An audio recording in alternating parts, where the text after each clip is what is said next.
એક સરસ ઘટના વિશે તમને વાત કરું, શાંતિથી સાંભળો।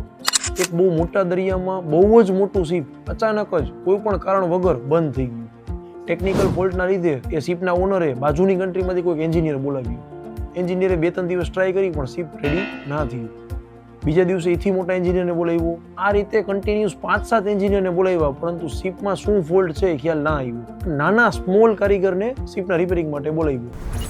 અલગ અલગ જગ્યાએથી તપાસ કરી, એન્જિન રૂમ ઉપર આવ્યો અને એન્જિન રૂમને 3-4 કલાક સુધી જોયું અને નાનકડી એવી હથોડી કાઢી અને એમને 2 વખત ટેપ કર્યું એન્જિનને। જહાજ ચાલુ થઈ ગયું। કંપનીએ એમને બિલ મોકલ્યું 20 લાખ રૂપિયાનું। કંપનીએ એવો પ્રશ્ન પૂછ્યો કે તમે તો ખાલી 2 વખત ટેપ કર્યું છે, 20 લાખ રૂપિયા શેના? કે 2 વખત ટેપ કરવાના તો 10,000 રૂપિયા જ છે, પરંતુ એ ક્યાં ટેપ કરવું ને એના 19,80,000 રૂપિયા। કહેવાનો મતલબ મિત્રો કે તમે જિંદગીમાં કોઈ પણ કામ 20 મિનિટમાં કે 30 મિનિટમાં પણ કરી દો છો, માટે ઓલવેઝ તમારા અનુભવને અને તમારા નોલેજની રિસ્પેક્ટ કરો, એની વેલ્યુ કરો। જય હિન્દ।